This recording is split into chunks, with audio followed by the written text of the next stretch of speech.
You are now watching Mugen TV.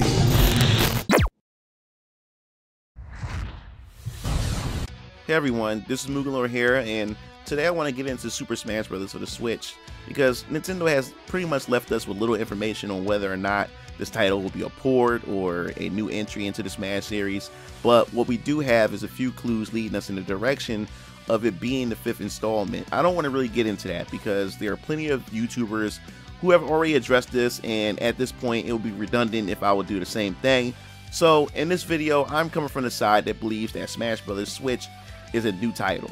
So that being said, I believe that it's time for this series to pretty much evolve in a way that it won't end up becoming a series known for adding a massive list of characters with little to offer but the same gameplay mechanics with slight changes added in to avoid repetition in its core mechanics. So I will break this video into a multi-part series that I feel Smash Bros. Switch needs to address before the game launches sometime this year. Before I begin, I just want to say that if any of this doesn't happen, I won't be disappointed as a fan, because I believe Smash Bros. Is supposed to be an overall fun game to play with friends casually and hardcore to play competitively. So, I believe Smash Bros. Biggest dilemma, at least in my opinion, is its roster. Each entry of the series adds more characters, and let's not forget the introduction of third-party characters that fans now expect to become staples in the series. So when it comes to crossover fighting games, the roster is what sells the game for both casuals and competitive players alike. With a game like Smash Bros., which brings together many different characters of varied generations in Nintendo's history, it is bound to generate massive hype and expectations along with it. So this means that the series will have to continue to outdo itself when it comes to its roster size, which could be a deadly trap for the series in the long run. So scaling back the roster could set off fans, but increasing the roster could also create balancing issues for the hardcore audience as well. So with Smash Bros. Wii U, you had a total of 51 characters as the base, and then 7 characters added as DLC, bringing the final roster to 58 characters total. That's a huge roster, and continuing to add to the roster would seem like the only logical way to go, right? Well, how about I say scaling back the roster a bit would actually help the game a bit more than increasing the number count of its roster. Now hear me out. I believe the smaller the roster, the more concentrated the characters will become in terms of movesets, and Sakurai and his team can focus more on refining the game's core mechanics rather than just seeing how many more characters they can just throw into the game. So let's be honest here. You can argue with me all you want about how unique Ganondorf, Lucina, Roy, Toon Link, Falco, and Dr. Mario are, all you want. But the truth is, they are nothing more than clones of pre-existing characters in order to bump up the character count into the roster.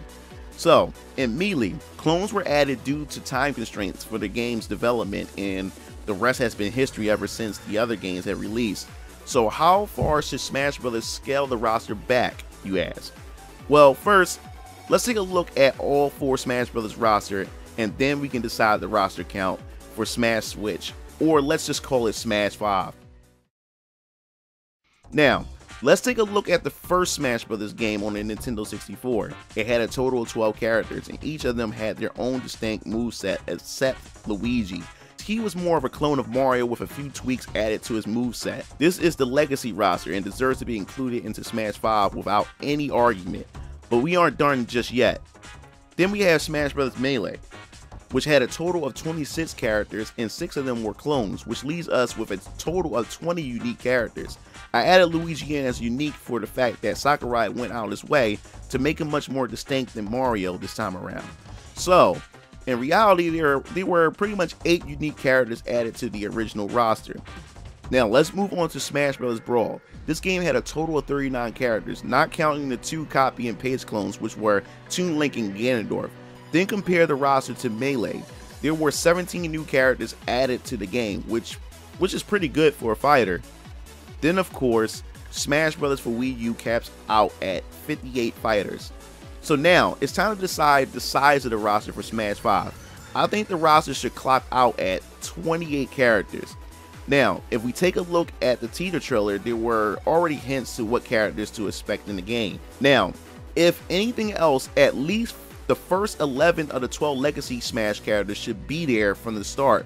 So we are now at 11 characters off the bat. Then we should include Zelda, Bowser, Peach, Sheik, Marth, and Ice Climbers to the base roster, clocking us out at 17 characters total. Now, I believe Pit, Diddy Kong, and Zero Suit Samus should be the only characters to represent the Brawl era for the Smash 5 base roster. This now brings us to 20 characters, and to add in gameplay variety, throw in Little Mac and Wii Fit Trainer to represent Smash for Wii U.